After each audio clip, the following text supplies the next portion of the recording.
Assalamualaikum warahmatullahi wabarakatuh. Nama saya Muhammad Zaki Kamal Faiz dengan NPM 23114. Saya dari kelas I. Di sini saya akan mempresentasikan mengenai topik term, proposisi, dan distribusi. Presentasi ini untuk memenuhi UTS mata kuliah logika dari dosen pengampu Muhammad Alfi Pratama S.FIL.M.PHIL.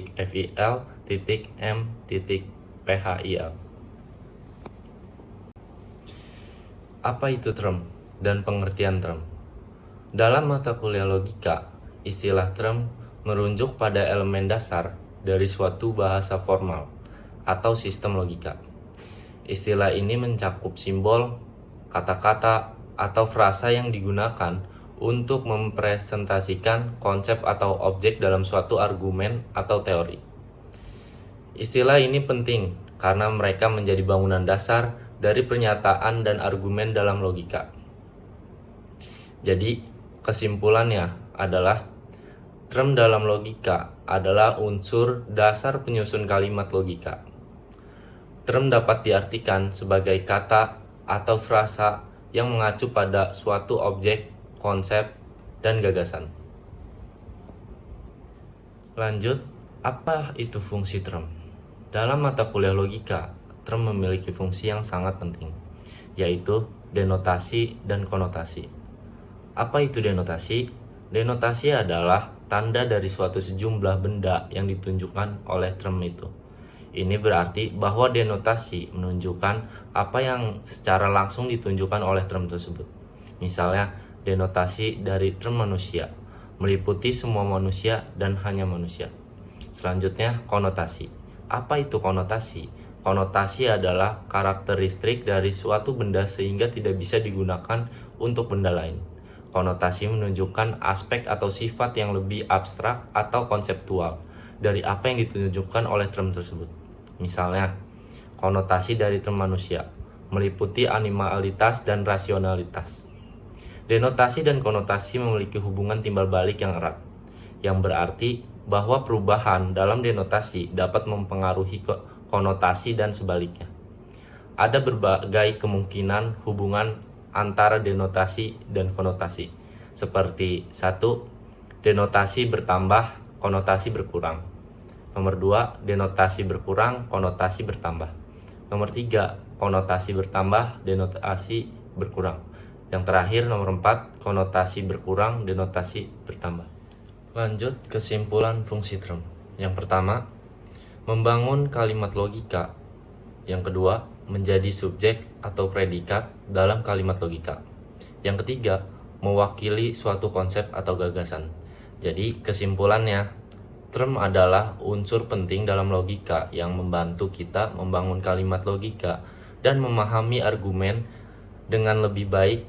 Memahami jenis-jenis term dan contohnya dapat membantu kita dalam mempelajari logika dan meningkatkan kemampuan berpikir kritis. Selanjutnya, di sini ada jenis-jenis term. Yang pertama, ada term tunggal, kata atau frasa yang tidak mengandung kata hubung, seperti kucing, meja, merah, dan tinggi. Yang kedua, ada term majemuk, kata atau frasa yang mengandung kata hubung, seperti kucing dan anjing, meja yang tinggi, bukan merah. Selanjutnya, ada contoh term dalam kalimat logika. Yang pertama, term tunggal. Kucing itu berbulu, subjek. Bunga mawar merah, predikat. Yang kedua, ada term majemuk.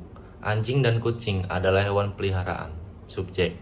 Mahasiswa yang cerdas akan mudah memahami materi, itu predikat.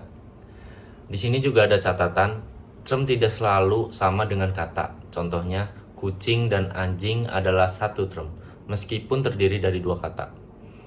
Dicatat lagi, term dapat berupa kata, benda, kata sifat, kata kerja, atau frasa. Selanjutnya ada contoh penerapan term dalam logika. Yang pertama ada silogisme. Premis 1, semua manusia adalah makhluk hidup. Premis 2, Socrates adalah manusia. Kesimpulannya, Socrates adalah makhluk hidup. Yang kedua juga ada proposisi, seperti semua burung memiliki sayap. Lanjut ke topik proposisi. Apa itu proposisi? Proposisi adalah kalimat pernyataan yang memiliki nilai kebenaran, yaitu benar atau salah. Dalam logika, proposisi berbeda dengan kalimat biasa. Kalimat biasa bisa berupa pertanyaan, perintah, atau pernyataan yang tidak memiliki nilai kebenaran. Di sini ada ciri-ciri proposisi. Yang pertama, merupakan kalimat pernyataan. Yang kedua, memiliki nilai kebenaran, yaitu benar atau salah. Yang ketiga, tidak mengandung ambiguitas atau keraguan. Dan yang terakhir, nomor 4, dapat dibuktikan kebenarannya. Selanjutnya di sini ada contoh proposisi. Yang pertama, semua manusia adalah makhluk hidup. Benar. Yang kedua, bumi berbentuk datar. Salah. Yang ketiga, 2 tambah 2 sama dengan 4. Benar. Yang terakhir, nomor 4, jika hari hujan, maka langit berwarna biru. Salah. Kalimat ini salah karena merupakan kalimat kondisional, bukan pernyataan. Selanjutnya di sini ada jenis-jenis proposisi. Proposisi dapat mencakup pernyataan positif, negatif, atau kondisional. Yang pertama ada proposisi positif. Pernyataan yang menyatakan sesuatu sebagai fakta atau kondisi yang ada. Contoh, bumi berputar sekitar matahari. Yang kedua, ada proposisi negatif. Pernyataan yang menyatakan ketidakadaan atau ketidaknyataan suatu kondisi.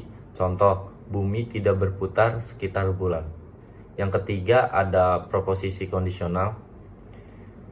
Pernyataan yang menyatakan bahwa jika suatu kondisi terpenuhi, maka akan terjadi suatu hasil. Contoh, jika hujan turun, jalan akan basah. Di sini juga ada contoh-contoh proposisi positif, negatif, dan kondisional. Yang pertama ada proposisi positif. Contoh yang pertama, Paris adalah ibu kota Prancis.